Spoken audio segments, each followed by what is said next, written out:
Hi, guys. Welcome to tonight's live chat. It's a brief chat tonight. It's good to see all of you signing in and getting acclimated. You guys are probably like, what is she doing live on a Tuesday night? It's so good to see you. I'm glad to see you guys have signed in. You're talking a little bit. Before I get to it, so that we can make the best of our 45 to 50 minutes tonight. Fairy Girl, thank you so very much. I am so grateful to you for gifting 5 people with memberships tonight. That is so sweet to you. Let me also share that every single time you guys buy a membership, you are so very much supporting the channel. So, just recently, YouTube reached out to me and said, you have a very strong live chat audience, not only because there's tons of engagement, but also because of the memberships. And that's because you guys are sharing memberships and offering them. So thank you so much for that. If I can find that email, I'll do a snapshot and I'll post it to the memberships only channel community center so that you can see that. You want to see the evidence, right? So Fairy Girl, thank you so much for that. I'm grateful. And I'm sure the people who get the memberships are just as grateful. So thank you. Let's jump in, guys. It's so good to see you. I see somebody here. KK Music Lover 145. Thank you so very much. I appreciate that. And welcome to the channel. I don't remember seeing you before. It's so good to have you. It's good to have all of you in tonight's live chat. You're probably wondering why a live chat tonight. I'm going to be honest. I did not feel like yesterday. I was just exhausted. I was so tired. I did not feel like filming a video, digging through all of my videos that I've already recorded, or filming, editing, taking a whole half day to do all of that. I was so exhausted yesterday, not feeling really my best. And I thought, you know what? I love saying hello to my live audience. I think we get so much more from the live audience that I'd rather connect with you guys here rather than suffer through editing a video that may or may not get to the heart of what we all need and what you guys need. So that's why we are live tonight. And I figured we see some new people as well. So, and I am seeing them. Like, let me say hello to the other new person I'm seeing here tonight. Life Unleashed 3. It's so good to have you. Welcome to the channel. I don't remember seeing you before. It's really good to see you. I also see Starry Wind 888. Yes. It's so good to see you. I love the positivity. It's really good to see you. Welcome back. Hopefully, AMB, I see you as well. Welcome back tonight. It's good to see you. Hopefully, everything is okay on my end. Somebody let me know if it's not. Somebody let me know. Wiggy, it's good to see you. Hello. I don't remember you. So let me know if you're new or if you're not new. Let me know, okay? Let's jump in. We're going to jump in, okay? This conversation tonight is interesting. Let me start at a place that is practical, to the point, and dark psychology. Dark psychology. Because I think you guys like dark psychology. You know, when YouTube sends me updates on the statistics of my channel, because they do that. Thank you very much. MNL Odell. I appreciate that. Thank you so much. When YouTube sends me statistical data on my channel, like just this past Friday or Thursday, they sent me an email and they were like, your channel is the #1 channel. This is what's happening with live chats. Your channel has this many memberships. You know, they recently sent me an email saying that my channel is the #1 spot. Okay, you ready for this, guys? The #1 spot on the channel that tends to grab the audience from the search, from the first page of YouTube. You know, the first page when you go online and you say www.youtube.com. Well, I'm usually right on the front page, and I'm on the front page for people who are looking for dark psychology. And I thought, oh my God, oh geez, is that a good thing or a bad thing? And I thought, you know what? It kind of is true because we talk about dark psychology, don't we? Tonight's live chat is dark psychology. I had to play into that, you know? And here's what it's about. It's a word that you guys have probably not heard of. You ready for this? Ready for this? I'm going to put it in the chat box. I guarantee you've never heard of this. And this is happening in your family. I can almost guarantee it. Ready for this? Okay. The word is passive dominance. Okay. Passive dominance. Now, you may be asking yourself, what is that? What is that? And I'm going to put the description right here in the chat box for you. And then I'm going to break it down. Passive dominance at its core is silent dominance and authority. Have you ever been in a situation with your family where you walk past that one family member in an argument or there's a disagreement and you walk by them and you've got chills up and down your spine? You've got these thoughts that you don't trust them in this moment. Have you ever had that? Have you ever had a situation where you feel like your family member is letting silence and distance do the talking? Have you ever been there? You know, you feel like there's this huge gap between you and your family member, right? And you feel it's a gap and you don't know what to do to fill, F-I-L-L, that gap. You know there's a gap, but you almost feel like that family member is using that against you, right? It's what we call self-contained, right? It's like being calm and unresponsive, and it's being used against you, right? It's like letting silence speak and do the work. And all you want to say is, hello, I'm over here. Don't you have a thought, an emotion, something, a response, anything to say? I know you guys have felt this way. Tell me I'm not the only one. Yeah. Sambuca speaks. She says, ding, ding. Yeah.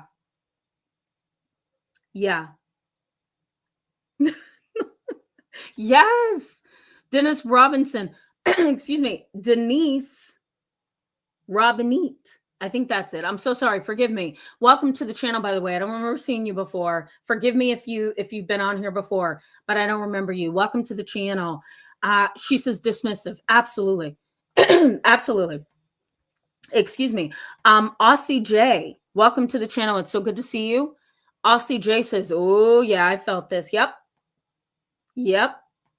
A and B says you fill in, how do you pronounce that? Ambience energy. Oh yeah. Angie Mo, the dog mom. I haven't seen you, my friend, in so long. It's good to see you on here. Yes. I think a lot of people can. Right? And all you want to say is say something. Passive dominance is about having power. It is about having power. It is here in the chat box. I just gave you the definition. It's not about barking orders. It's not about screaming. It's not about yelling. It's not about, making noise or slamming doors. It's not about scaring you. It's also not about making known to everybody in the whole world that I am angry with you, that I am telling you I don't like you. It's not that at all, right? It's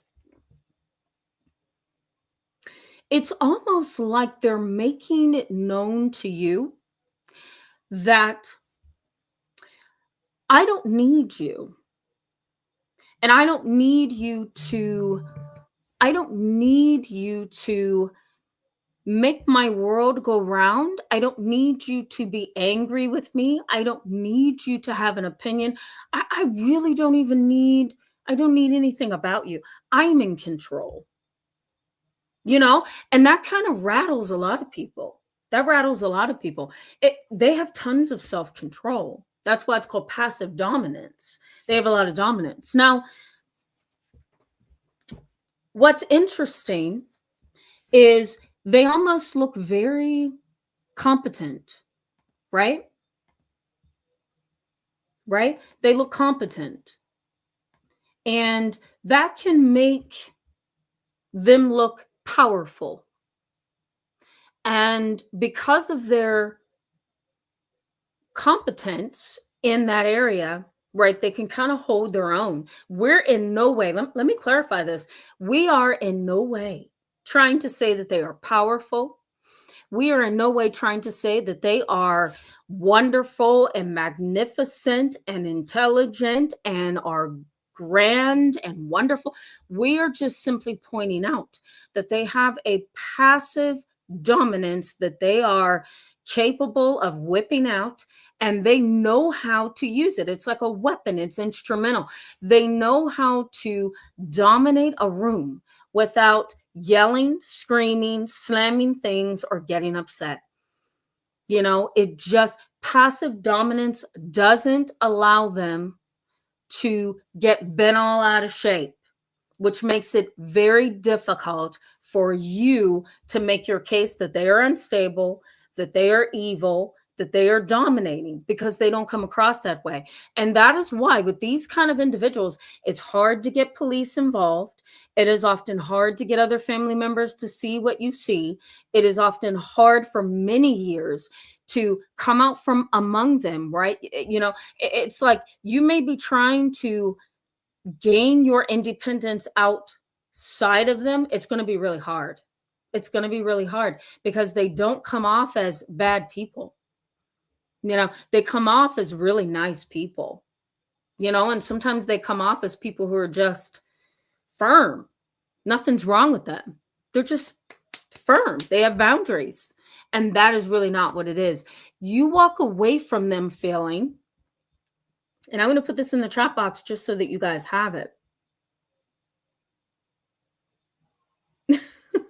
I see. Okay, I'm going to address this. Rock, I'm so sorry. I need to stop looking at the chat box. Sorry, guys. I'm very distracted on Tuesdays. Rock 20055. Hello, welcome to the channel. It's good to have you. Rock says, I subscribed after you came up in my YouTube video suggestions after watching Jay Reed, Jerry Wise, Jill Wise. Oh my goodness. I listen, so oh my goodness, thank you. That's an honor. Oh my God. Can I start your comment? That is such an honor. I love them. Can I say I love them? Is that okay? That's amazing. Thank you so much.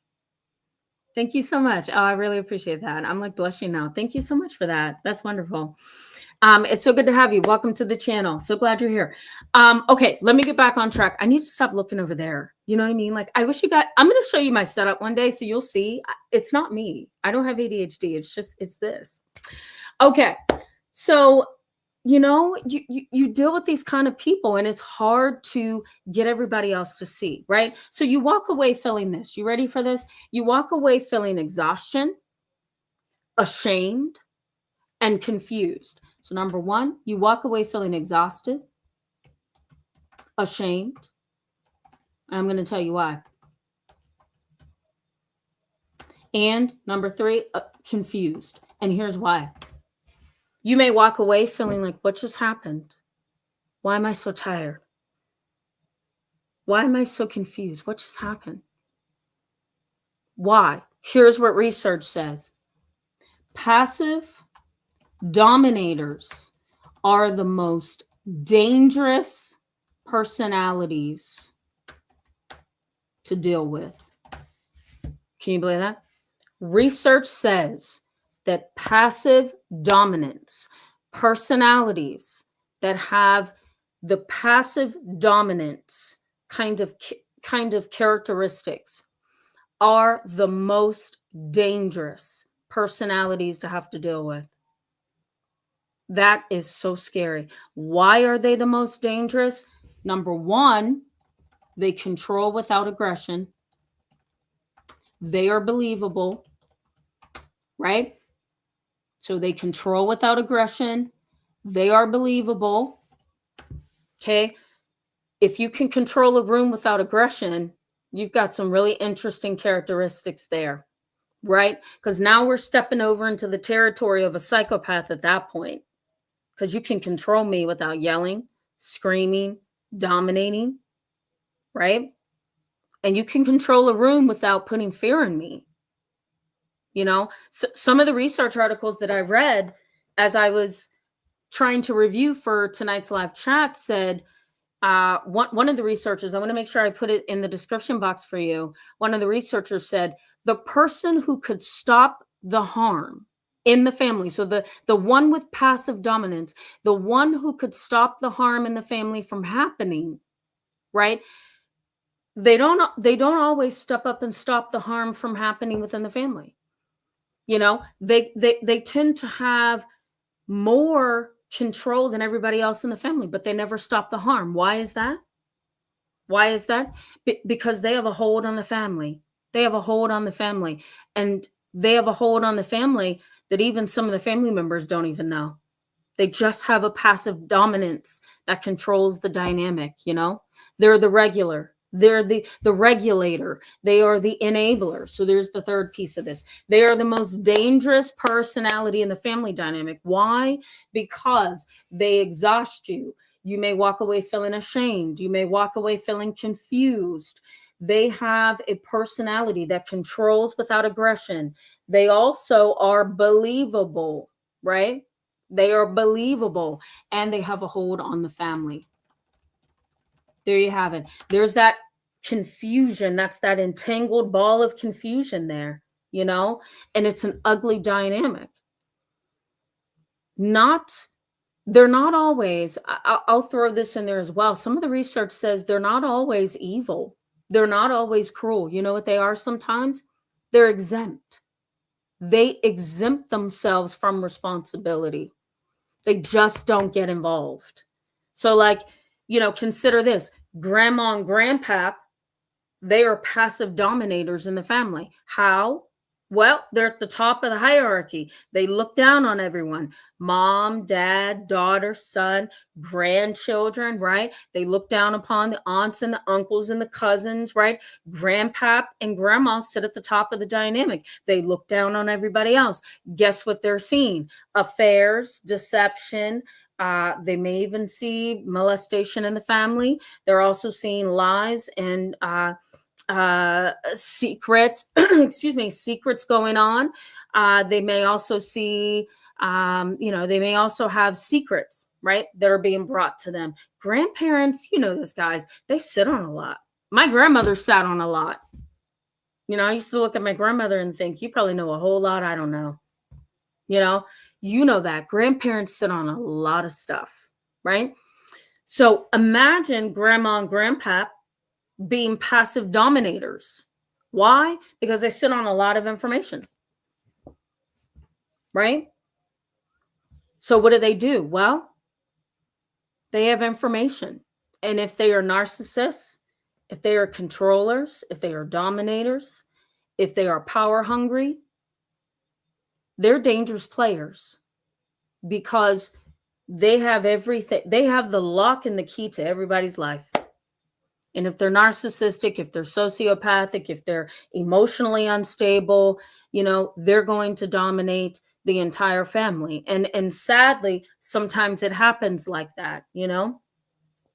They appear in control, they appear reasonable, they appear stable, but underneath the surface, they are controlling the entire family dynamic because they are controllers and they are aggressive or aggressors, but they are that under the surface, which is why we call them passive dominators. It's a very scary kind of a dynamic, It's a very scary kind of a dynamic. Now, let me talk about enabler power for a second. So I'm going to put this in the comment box for you.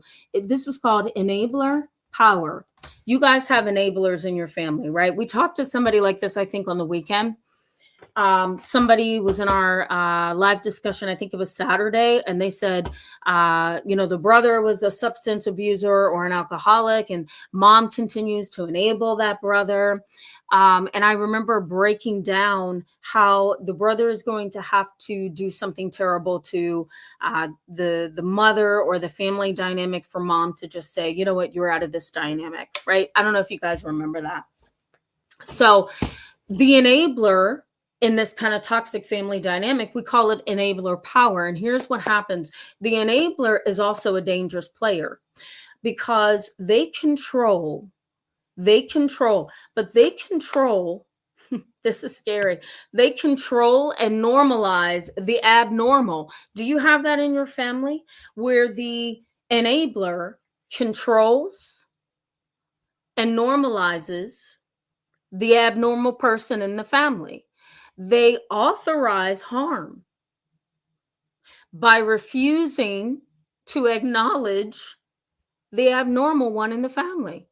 Tell me if that makes sense. Captain Commenter, I'm not gonna go there just yet. I see your comment.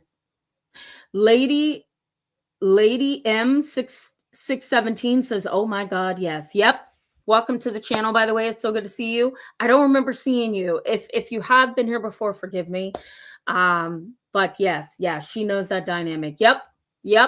Wiggy says, yep. Uh-oh, I'm losing you guys. Sorry. Angela says, yes, my narcissistic parents behave like that. Yep. Wiggy says, yes, yep. KK Music Lover says, is it because they are too afraid to say anything? Well, that's a good point. Sometimes.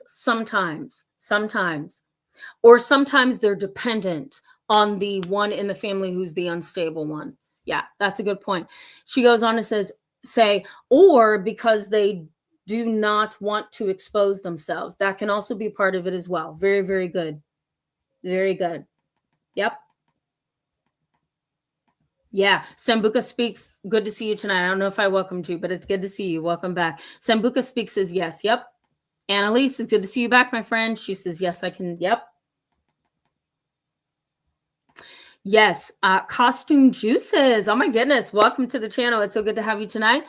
Costume Juices says it does, but my mom as an enabler is more just scared of my sisters. Absolutely.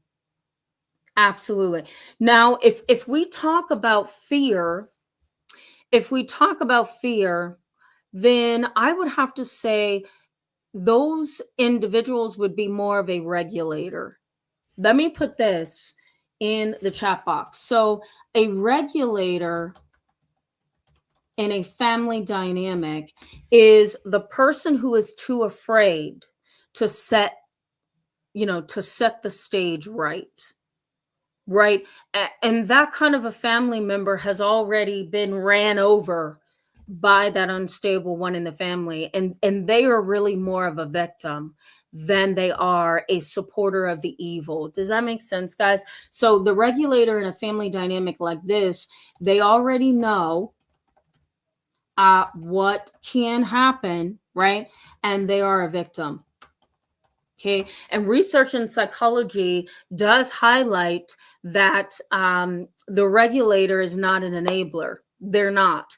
They are a victim as well. So I'm glad you pointed that out because some of the research that does highlight these family dynamics suggest that a regulator is more of a victim, not an enabler. So enabler having the role, of enabler makes you more of a team player, right? A regulator is more of a victim. So I would say if you see fear, X them out of the equation here, right? They don't belong in this conversation. But if we're looking at an enabler, right, then we're talking about somebody who's a team player. They don't care. They want to enable that other person to do what they do. Does that make sense? I hope that makes sense. Okay. Okay, let's keep going, guys. Thank you for participating there. That's very helpful. All right, let me bring up one more thing. Okay, we talked about passive dominance, right? One more term, and then I'm going to go to the chat box. Okay, moral licensing. Remember we talked about that last week? Moral licensing. I'm going to explain it. All right. What's happening here? There we go. Moral. Why can't I see it? Okay, there we go. Moral licensing. You may want to know what that is. Moral licensing. Here's what it is. Uh-oh. Wait a minute, guys. I can't seem to get... Hold on. I'm trying to get the chat box. Okay, here we go. All right, moral licensing. Here's what it is. I'm going to put it in the...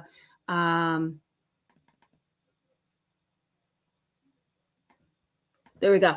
I'm going to put it in the chat box for you, okay? Just so you can have the definition. So moral licensing is, remember we talked about this on the weekend. For those of you who were here with me on Saturday, moral licensing is when you kind of tell yourself, I have done all these wonderful things, so it's okay for me to do one bad thing or one negative thing, or I've done so many awesome things that it's okay for me to go ahead and allow myself to do something that isn't so grand, right? So it's kind of like, all right, I'm on a diet. I worked out at the gym for 7 hours straight. So I think I deserve 2 chocolate cakes tonight, right? That kind of theory and ideology. If we put it into the category that we are in now, where we are talking about this passive dominance, here's what happens. Moral licensing kind of causes this opting out of responsibility. So let me add that in here. Moral licensing. You are opting out of responsibility. Okay. When you opt out of responsibility under moral licensing in this kind of a dynamic, right? You may find yourself feeling, and this is not you, I'm saying you in general. You may find yourself thinking, I see what's wrong in the family dynamic. So let's say that this is the family member who engages in passive dominance, right? They're dominating, they're controlling, they're manipulating, they're looking around the family. They see what's wrong, but they won't stop it, right? They see what's wrong, but they won't stand up for you. They see what's wrong, but they won't speak up for you. They just kind of sit back and watch you get hurt. They sit back and watch you be harmed. They sit back and they won't say anything in your favor. And you look at them and you wonder, why won't you speak up for me, right? Moral licensing on their part is, I'm going to exempt myself from this equation because I do so many other wonderful things in this family that I'm not going to get involved with this, okay? So that's one piece of the puzzle. I do so many good things for this family, I'm not getting involved. Have you ever seen that before? In your family dynamic, your family is attacking you, maybe going against you, trying to harm you, talking negatively about you, judging you, criticizing you, whatever, right? Your family member is watching the whole thing. Maybe they even agree with you. Maybe they even have a conversation with you. Maybe they even say to you, this is so wrong the way they're treating you, but they won't do a thing about it. You may stand there and say, what is happening here? Why won't you say anything? Passive, right? They're acting in a passive way, right? And you may be wondering, why won't you say anything? Well, again, they may be exempting themselves from the equation. I do so many wonderful things for this family, and I feel like I stand up for people when they really need me to, but I'm not going to stand up in this particular situation. I'm just going to opt out. Right? And they may be in the mindset of moral licensing. I've done all that I can do for this family. I've been good when I needed to be good. I've given, right? I've supported. I'm not going to get involved in this. So you're in this alone, right? And then there you are walking away feeling like nobody loves you in the family dynamic. It's a very, very sad place to be. Has that ever happened to you guys? I bet you it has. I bet you it has. And this is a typical family dynamic that happens when there's toxicity, when there's passive dominance, right? And if you have somebody who is dominating the family dynamic, get this, dominating the family dynamic, it could be your narcissistic father. It could be your mother who is very, very unstable. And they are maybe very, very close to that family member who is watching everything and seeing that it's very unfair to you.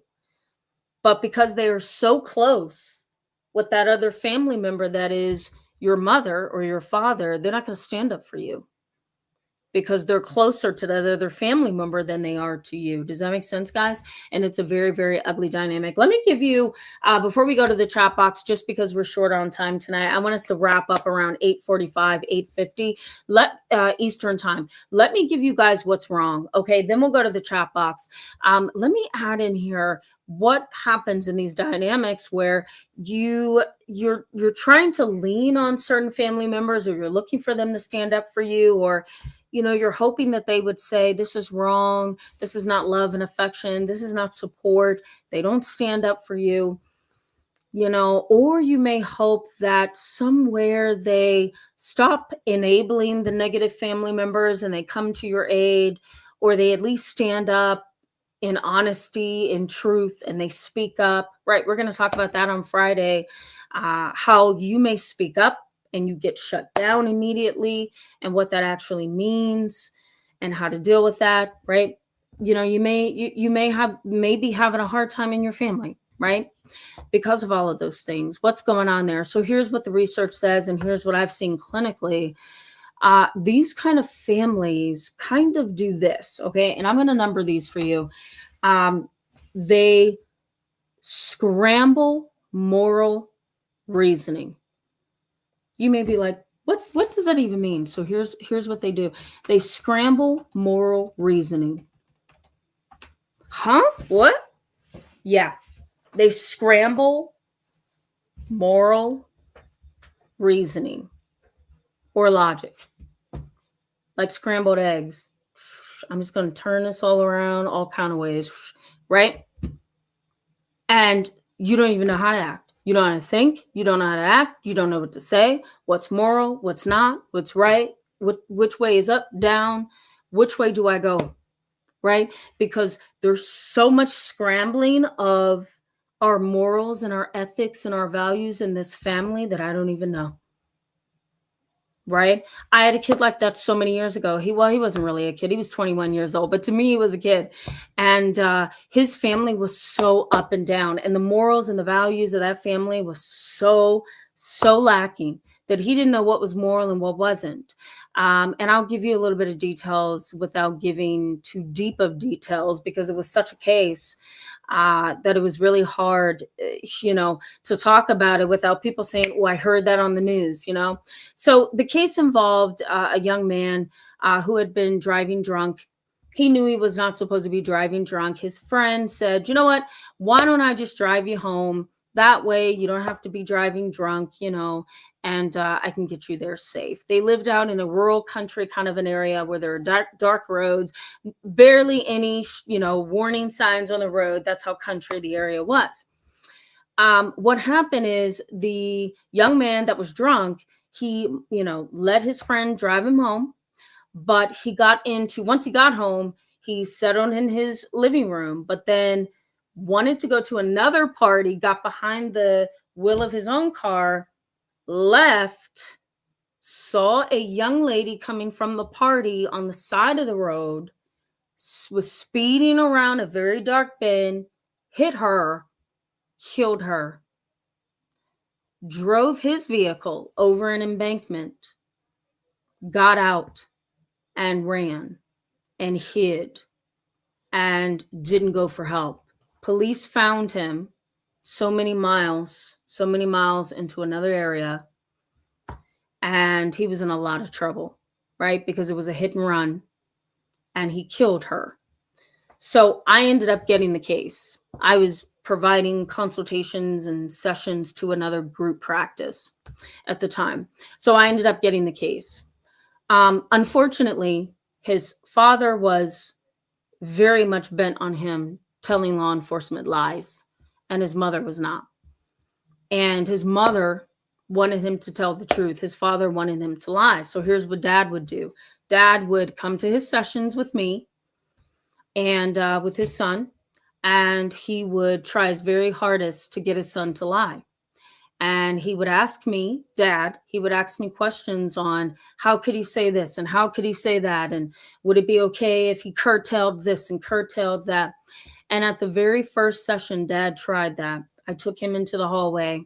I left the young man in my office and I told him this: if you are not going to participate in this therapy session in a way that is moral, ethical, and guiding, you will not be a part of these sessions. Do you understand?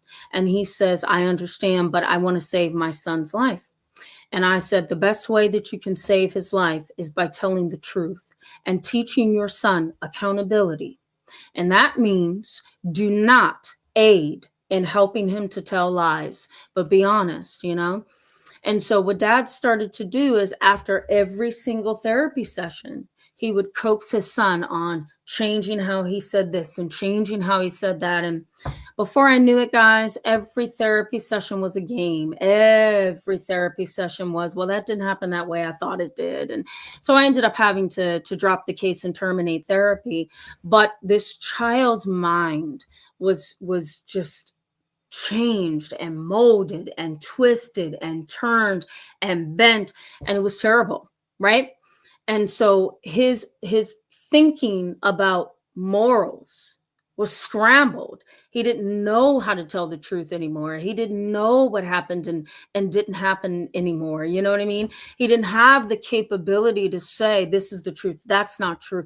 That, you know, his mind was scrambled. And so in these particular families where there's passive dominance, and Dad, in my case, Dad had a angle or an edge of passive dominance. He wasn't yelling, he wasn't screaming, he wasn't throwing things, he wasn't assaulting his family, but he had this hold on his family. And unfortunately, when there's passive dominance, there's also lies and deceit and evil and darkness at the core. And so unfortunately, in these families, morality is scrambled and all over the place, right? Nobody knows where to really go. In addition to this, you may see, and this may be in your family, the truth gets punished, right? The truth comes out, you're going to be punished. You're going to be silenced. You're going to be ostracized, right? Something bad is going to happen to you. Maybe you're going to be ignored. Maybe you're not going to be invited anymore to any parties or birthdays or holidays. Something is going to happen. You begin to feel this kind of self-doubt, right? Because everybody's going to question you. Maybe somebody's going to laugh, minimize you, doubt you, cause you to go within and question your own reality, right? So there's kind of like this identity erosion that they are trying to cause with you.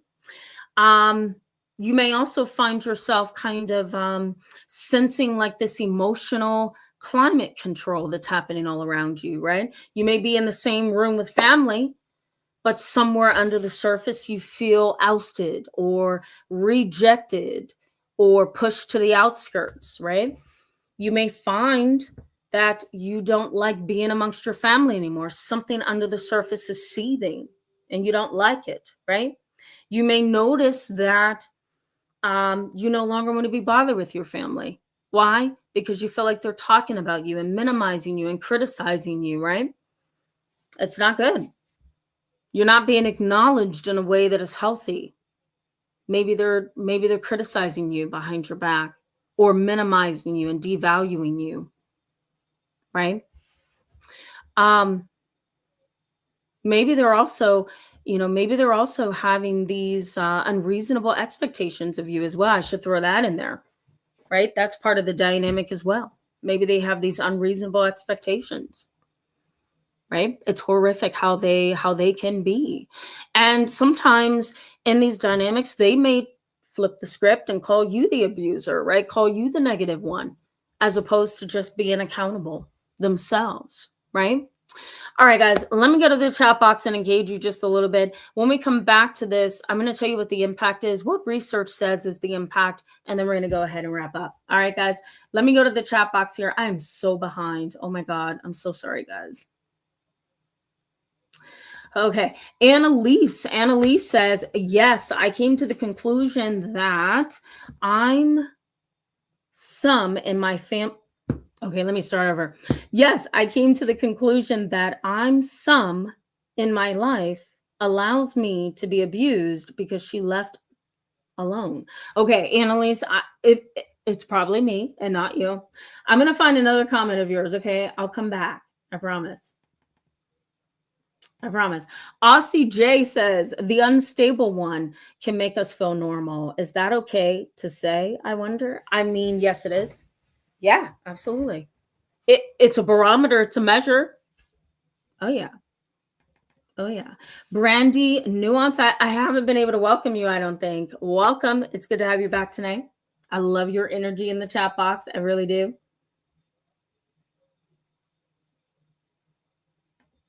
Okay, let's keep moving. I'm just trying to see where I need to go next. Oh my goodness. Stella Soul, it's good to see you. Thank you for logging in on your lunch break. Yeah, come catch the replay. It's good to see you. Thanks for signing in. Fairy Girl, it's good to see you. I think I welcomed you earlier. Fluffy, a falconet or falconete. I think I'm going to keep calling you that. Welcome. It's good to see you if I didn't welcome you yet.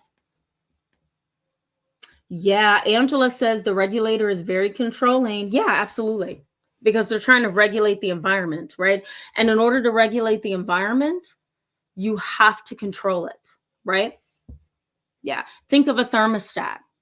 You know, a thermostat that kind of regulates the temperature of the room. Yeah. That's kind of what we're getting at. Honeybee, it's so good to see you. I hope you're doing better today. I'm glad to see you in the chat box. Hopefully you can get some love and affection and you can feel like home here because I know it's been tough for you lately. Silent Walk, I haven't seen you, my friend, in such a long time. It's good to see you. Silent Walk says, and these people do not back down. It's like being in a permanent chokehold and not being able to get out. Yeah, sometimes it is. Sometimes it is. Thank you, Aussie. I appreciate you.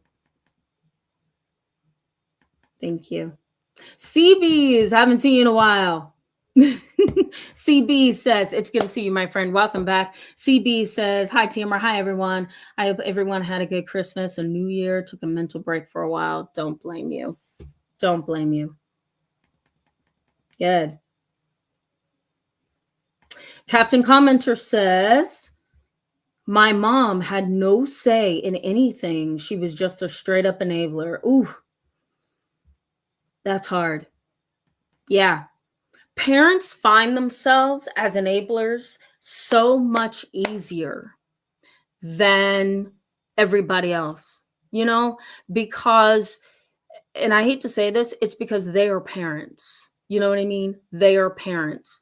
And they often feel that's my child, that's my cousin, you know, that's my niece, that's my nephew.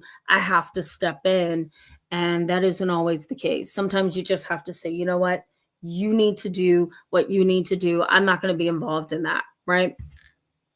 I think it's a lot easier for mothers and sometimes fathers to become the enabler. Yeah. M and L O'Dell, it's good to see you, my friend. Welcome back. She says the enabler usually benefits in some way from the abuse. Sometimes you're right. Yep. Stella Soul says, Tamara, where can we read up about these dynamics? Are there books or anything that will help us go into it? Yeah, you can. I don't know too many books. I have a couple here I can show you that I pulled today when I was talking to some of my clients.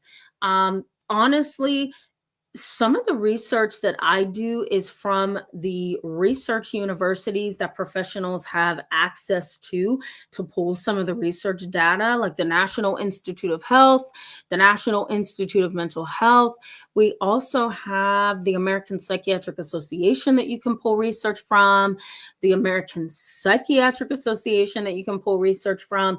There's a variety of organizations. The International Association of Trauma-Informed Professionals.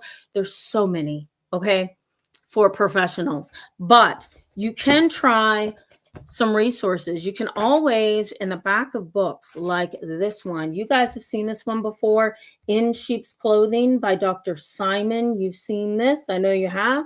You can also go to the back of any book, okay?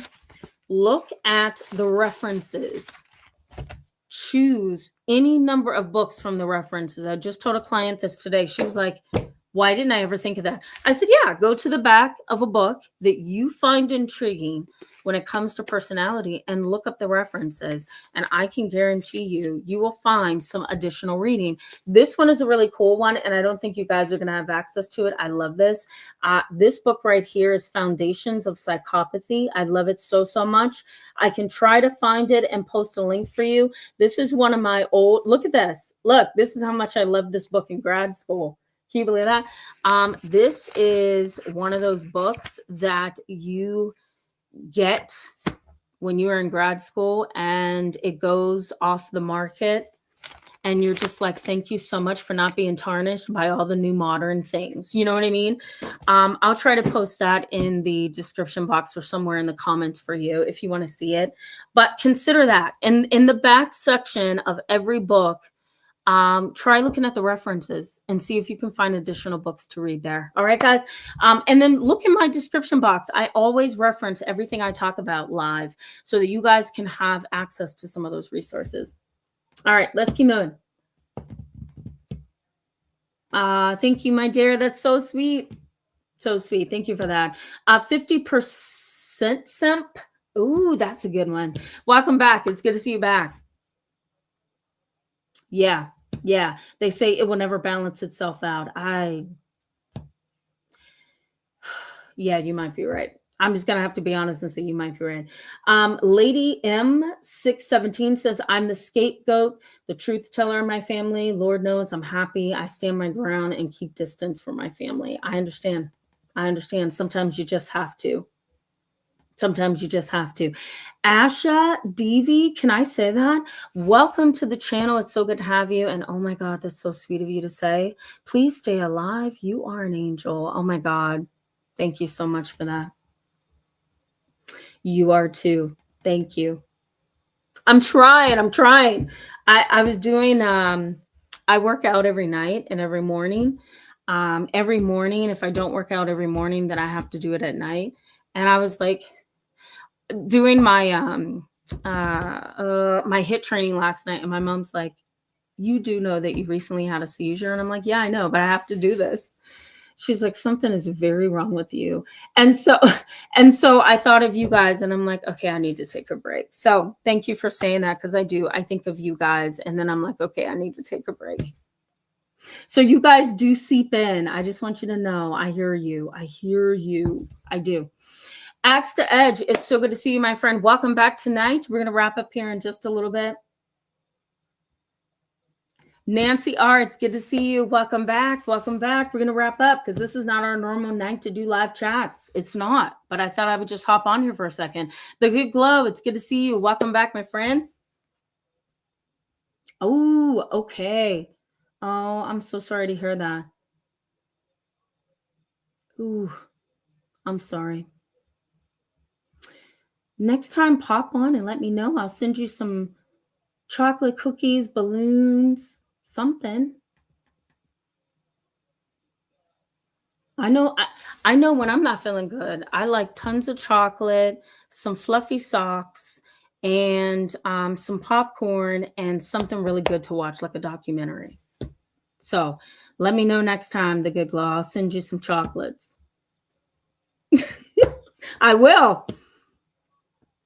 I hope you're feeling better, though. I really do. Isn't it hard when you get down? You're like, oh my God, this is so bad. Yeah. The little kids, they just bounce around and they're like coughing and sneezing and their little mood is up and they're happy. And you just look at them like, what the heck? What is in you? Okay. Din Woke, it's good to see you, my friend. Welcome back tonight. Din Woke says, I truly think the answer is putting distance or cut contact if you can. Otherwise, they can destroy your life. Sadly, if you have no choice, I guess hold on and pray to God for help. I love that. Such a very practical, yet wise thing to say. I very much agree with that. Totally, totally agree with that. Yeah. JC for life. It's good to see you. Welcome back. I'm so sorry. Thank you for signing on. Hopefully we can give you some additional peace of mind. It's very good to see you. All right, let's keep moving. Craig DNA, it's good to see you. Welcome back tonight. Hope you're doing all right. Okay, let's keep moving. Sue Hartwig, it's good to see you as well. Welcome to the channel.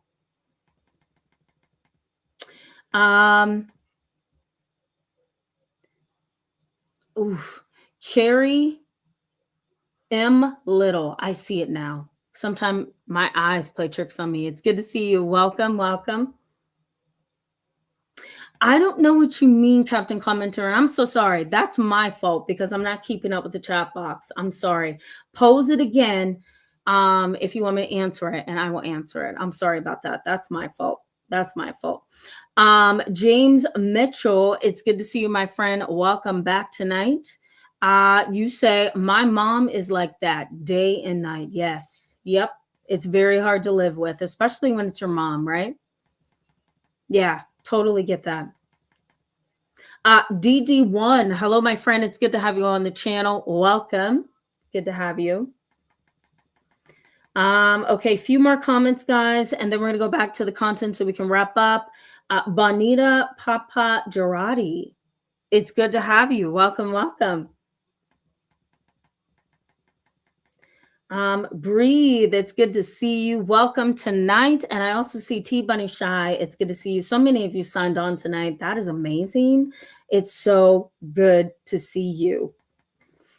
So good to see you. So good to see you. Okay. You're welcome, Annalise. And thank you so much for that kindness. I love spending time with you guys when I have it. I'm so busy during the week. And I just feel like everybody pulls on me during the week. I have family who need me, clients who need me, insurance companies who I'm talking to, responsibilities, neighbors who sometimes need me, friends who need me, colleagues. And I'm always like this at the end of the week. So it's only when I get to talk to you guys that I'm like, oh my God, I can't wait to talk to them. So just know that you guys are the highlight of my life. You're the highlight of my week. I'll put it that way. Unfortunately, Travel Seats Yellow Lab says, it's good to see you. Welcome to tonight's live chat. I used moral licensing with some of my family members. My grandmother became deathly ill, necessitating end-of-life care. Another relative stepped in to criticize all decisions. Oh, that's a tough one. That's a tough one. Did you finish that? Did you finish that? You probably did, but it got lost in all these different comments. Uh-oh. I'll come back to it. Travel Seats Yellow Lab. I'll try to come back to it. Everybody kind of blocked you out because everybody's commenting. I'm sorry about that. I'll come back to you. Miss Janine, it's so good to see you. Welcome back tonight. Miss Janine says, out of nowhere, my family members bring up situations happened 45 years ago. Most of the time, the stories are fabricated and not completely true.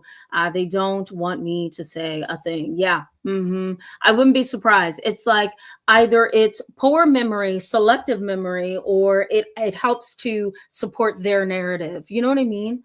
Something's very wrong with that, Here you are. Okay, so Travel Seats Yellow Lab says, she eventually usurped my grandmother's final wishes for her inheritance. No one stopped her and criticized me for saying something about it. Yeah, end of life decisions are the most complicated, aren't they? Happened in my family back in 2020 when my grandmother passed away. We don't know everything that we think we do at the end of life. Sometimes people make decisions, they change their things or they change their mind. And sometimes we think other people are influencing others and they're really not. Sometimes we jump in there thinking we understand and we don't. Sometimes people get to the end of their life and they say, you know what, I don't want this anymore. Let's switch it up. That's what happened to my grandmother. Things change, right? Attitudes change, hearts change. Sometimes end of life means, wait a minute, I need to put the brakes on this. or I need to go forward with that.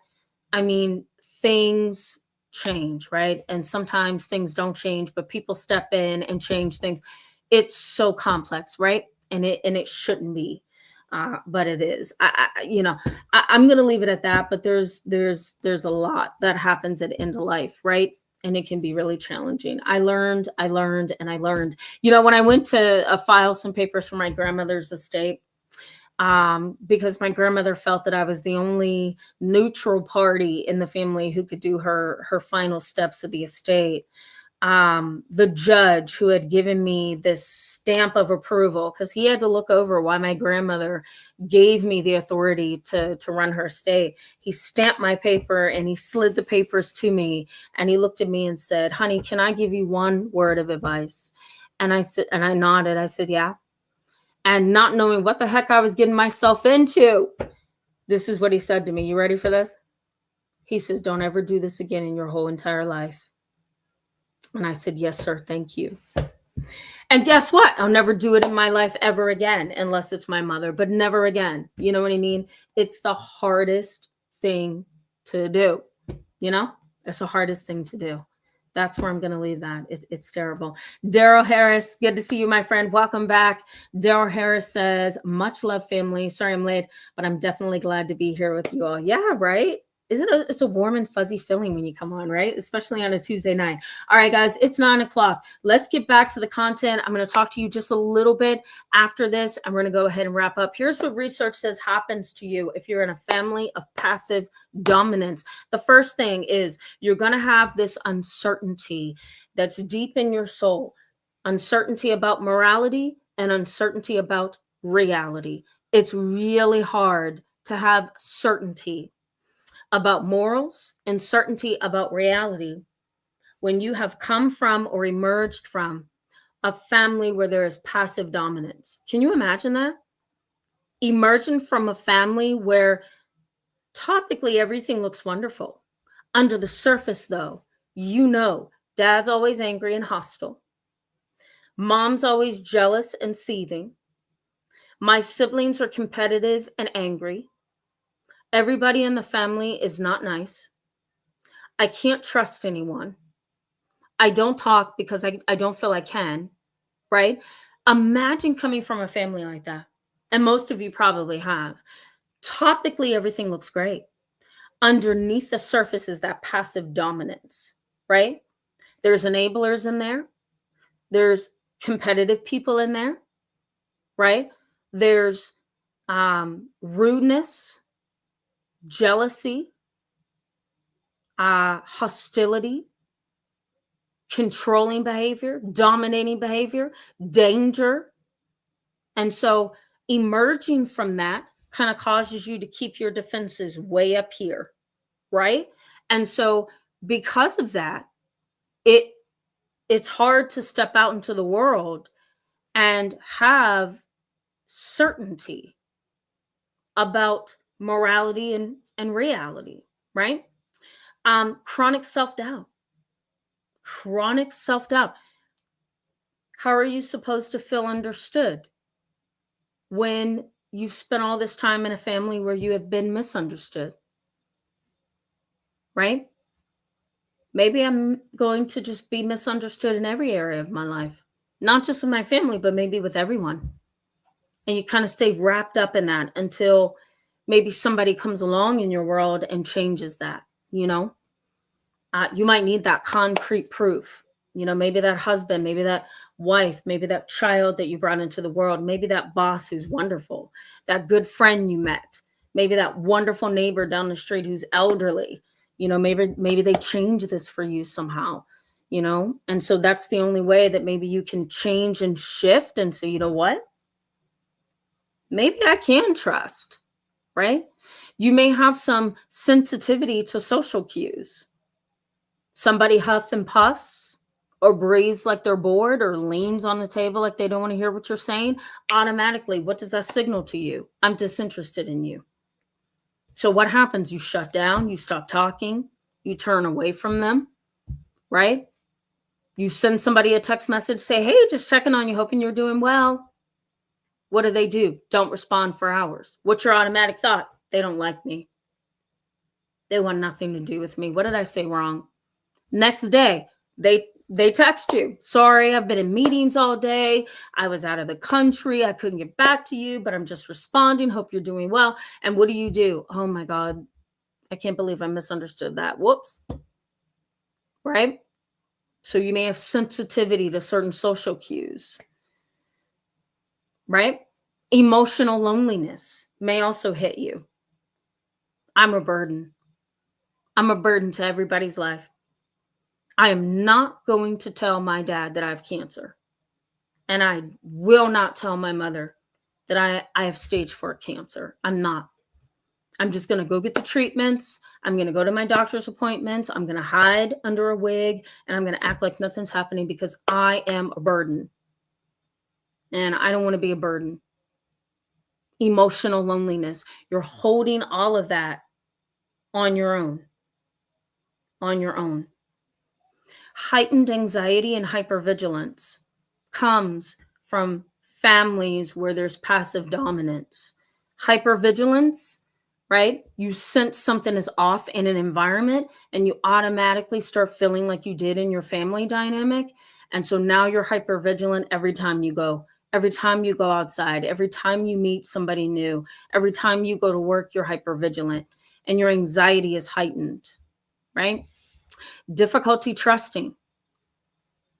I don't trust people anymore because every time I trust, it turns into me being dominated. Every time I trust, I get abused. Every time I trust, I find out the person doing something behind my back. Every time I trust, somebody's deceiving me. Every time I trust, somebody hurts me. So guess what? I'm done trusting. So I'm going to walk around with my eyes wide open. Nothing's wrong with that, guys. But it's only when you don't trust the people you should trust that it becomes a problem, right? You may also have internalized shame. Internalized shame. So I have shame of myself, shame of what I do, right? I've internalized the shame in such a way that it's now become a part of my identity. I can't shake it because it's a part of me now, right? I have terrible boundaries, terrible boundaries, terrible boundaries. I don't know that I shouldn't hug strangers.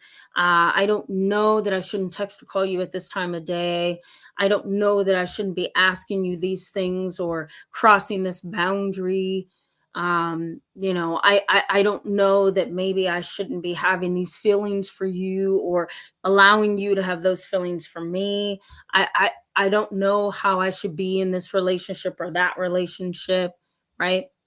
Boundaries are just poor all the way across the board, right? And identity erosion. I don't have an identity. I don't have an identity. My identity is constantly being eroded, right? And or my identity is gone because of the kind of family dynamic that I've emerged from. They've taken my identity. I don't know who I am. I don't know who I am. The passive dominance took a piece of me, even though there was no yelling, hitting, bullying, or anything of the kind, I still felt locked down, closed off, unable to feel free and be me. I felt I couldn't talk, express myself, make my thoughts heard, share what I really believed, share my thoughts, my fears, ask questions, or learn. I constantly felt shut down. That erodes your identity over time. Right, guys? And you walk away feeling what? Remember those 3 things I said at the beginning? Exhausted, ashamed, and confused. And that's when you know passive dominance is at play. Come join me Friday and Saturday, guys. We're going to talk more about this, okay? Let me go to the chat box so that we can wrap up because we are over time. Let me just scroll down to the end here and get to some of you so we can wrap up. This is a hefty topic, right? I didn't think a lot of you were going to be on tonight, and a lot of you are on tonight because it's a hefty topic. All right, guys, let me just go ahead to the chat box. And engage you just a little bit more, and then we're going to go ahead and wrap up. But Friday and Saturday is going to be very interesting because we're going to get back into this again, you know? So Nicholas Garcia, hello, my friend. It's good to see you. Welcome to tonight's live chat. Nicholas Garcia says, don't forget they emphasize self-care. Don't forget they emphasize self-care. I'm not sure I know what that means, but I'm going to leave it up there so people can see it, okay? It might be a part of that I just don't get. So it may not be you. It just may be me. GT Glucas Norden. Ooh, I messed that up so bad. Forgive me. It's good to see you. And thank you for that. Welcome to tonight's live chat. Welcome to the channel. Olivia. Wait a minute. Olivia A. Love. Can I say that? It's good to have you on the channel. Welcome to the channel. Olivia A. Love says, my father last night punched me in my jaw. And after that, I got so angry, I punched a hole in the wall. Instead of focusing on her husband for punching me, she's mad I put a hole in the wall. Oh, I'm so sorry, my Lord. Hopefully you either did one of two things. You told somebody, right, that can have some power in this situation. Or number two, got something going legally. I would have filed some charges just because he's a man. He shouldn't be punching you. I don't have the details, right? So I won't be able to give you any information.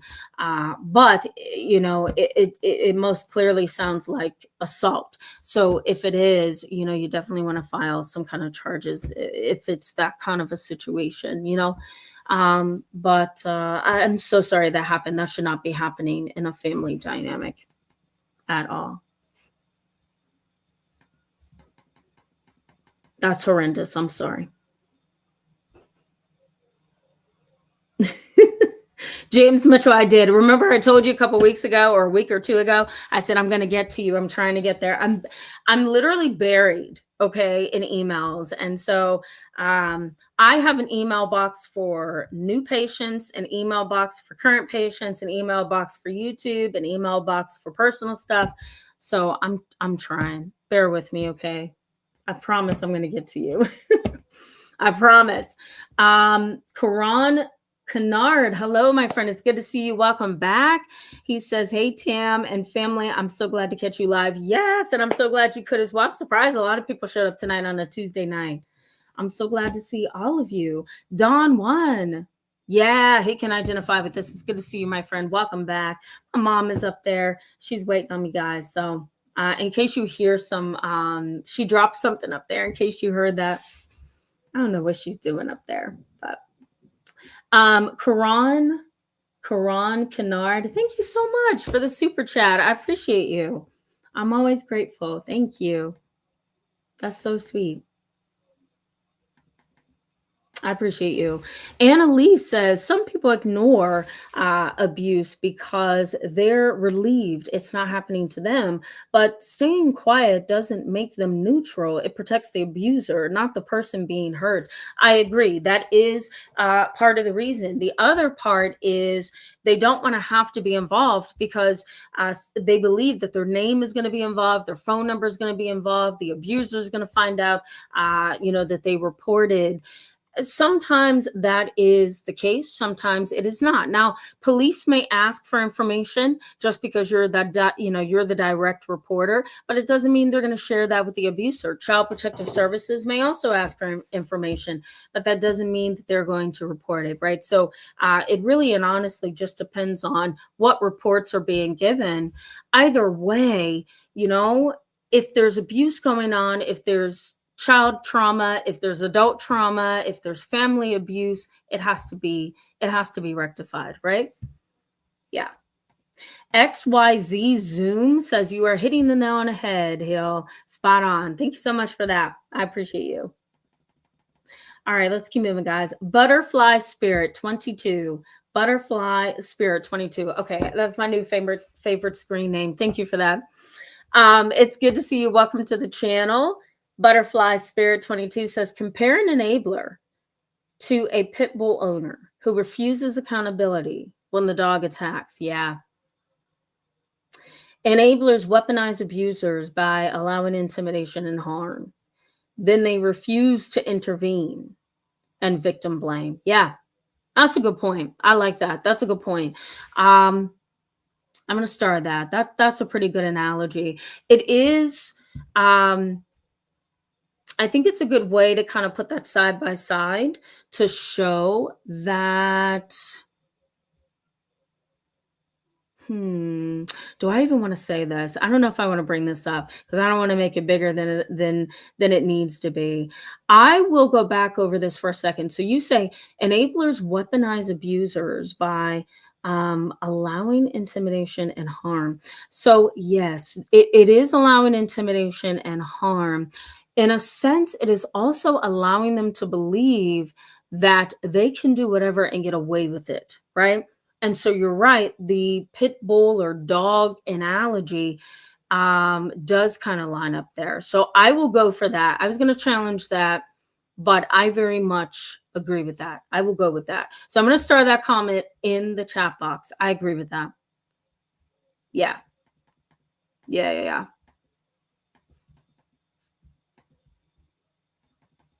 All right, let's keep moving. Very good point, Butterfly Spirit. I agree with you. Echo Life says, epic vibes, everyone. Yeah, I agree. Even the newbies, like even the new people in the chat box are on fire. I like what I'm seeing tonight. Thor's Paralegal. Hello, my friend. Welcome to the channel. It's good to have you tonight. Thor's Paralegal says, I was always told, oh, just let it go. Your sister is just that way. When she was violent, emotionally abusive, or taunting me as a child, I was the one too sensitive and had to adjust. It affects us. Absolutely. That is what we would call a little bit of passive aggressive behavior from the parents, but it is also enabling, right? And passive dominance. Passive dominance says, I have the control and I'm going to tell you what it is that you're going to do. Right? Again, keep in mind, a toxic family's most damaging role, is the covert aggression, which is the passive dominance role. And that is the family member that says, oh, don't worry about it. Let it go. Ignore it. Don't pay attention to it. Let it go.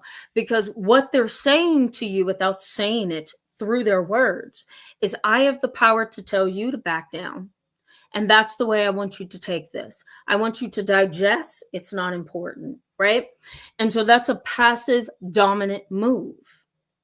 I'm not telling you to back off. I'm not telling you to go sit down somewhere and stop asking me about this sister of yours. Stop complaining.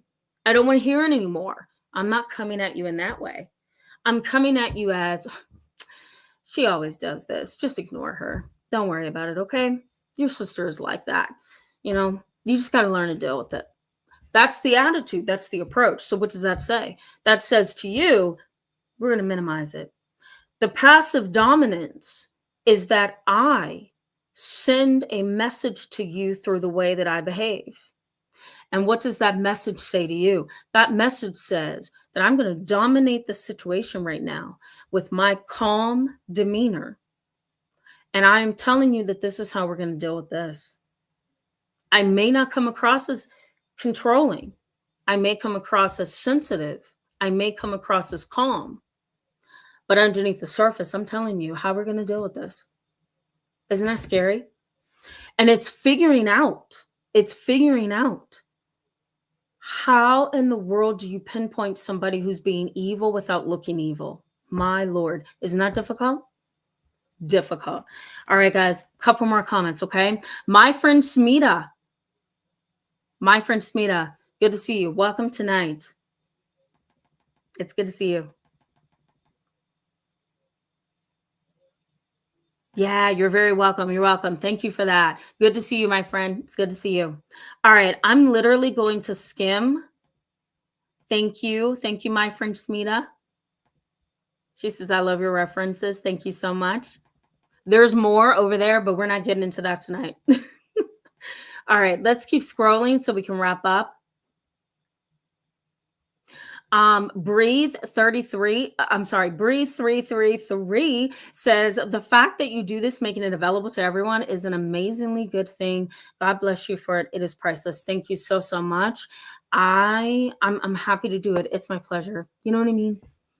I feel like I'm giving back, and as long as God gives me the strength to do it, I'm gonna continue to do it. I love doing it. So, and I'm so glad to be here with all of you.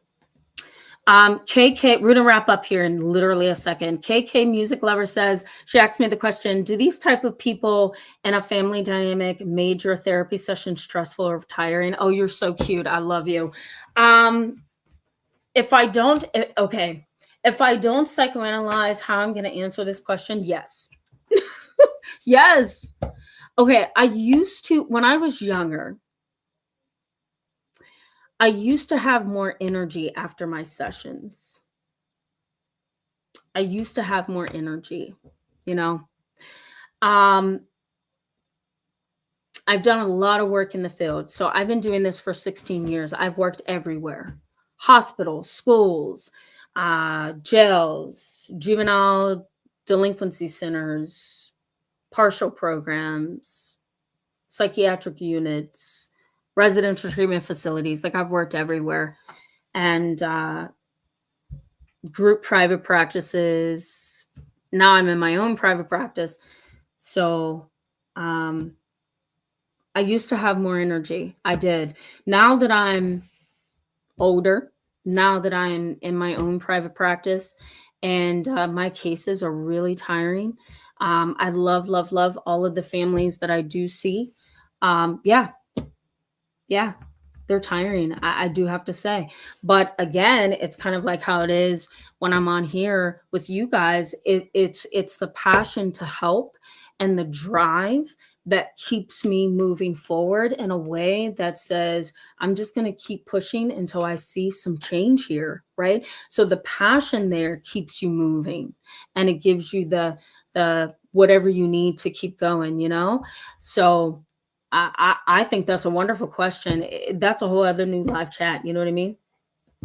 So that's like my 2-second conversation on that one with you. JC for life. Thank you so much. I appreciate you. I do. All right, guys, we need to pause. I would love to keep talking to you, but we got to save some stuff for Friday and Saturday. Guys, I love you so much. I say that all the time. Thanks for being on here with me on a Tuesday night. Instead of a video, I just wanted to be live with you guys tonight. I didn't have the bandwidth to do a video and edit. So I'm like, you know what? We're going to do a live chat. I think they're going to love that even more. And it's so good to see all of you on here tonight. I hope to see you Friday and Saturday. Have a wonderful, safe rest of the week. Hopefully no more weather stuff. In the meantime, I hope you have a wonderful night. I'll see you on Friday and Saturday. Have a good night, guys. Bye-bye.